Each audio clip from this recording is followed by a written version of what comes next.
Hi, I'm Cynthia from Arbeads, and today I have with me Candie Cooper. Hi, Candie. Hello, Cynthia. Thanks for having me. Oh, we're so happy to have you here. It's amazing. Oh, thank you. And you probably know Candie through her books or her DVDs and her design. She's an amazing designer. Oh, thank you.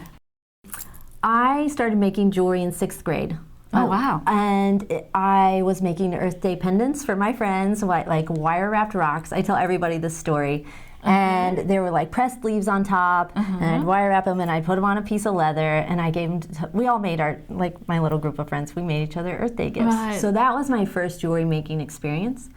And then I started making polymer clay beads. Remember in the 90s, Right, polymer clay was yes. hot, still is, but I mean, like a Very new popular, material, yes. new. So I was making these little like millefiori style beads, and I was putting them on stretch elastic, and putting watch faces on with them. Oh, really? And I was selling these things for $35. Oh, wow. Which I feel like, as an 8th grader, by then I was in 8th grade, and people in my town were buying them, like, which I have a really supportive, like, I grew up in Wabash, Indiana, super supportive town.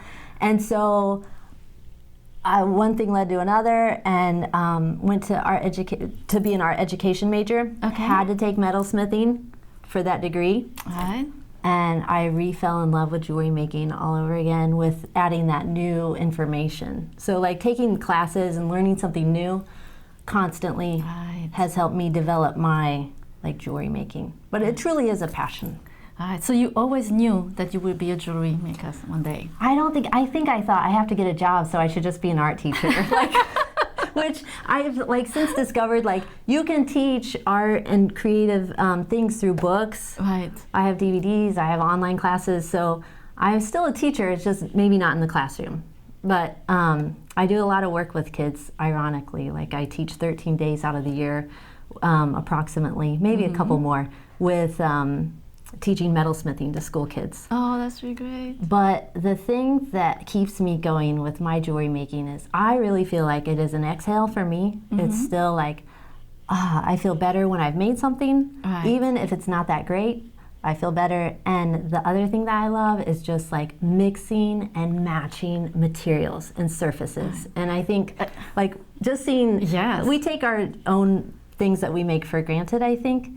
So like when I look at it together, I'm like, I just love like metal, leather, crystal, nylon chain, you know, cotton cord. I love mixing and matching surfaces.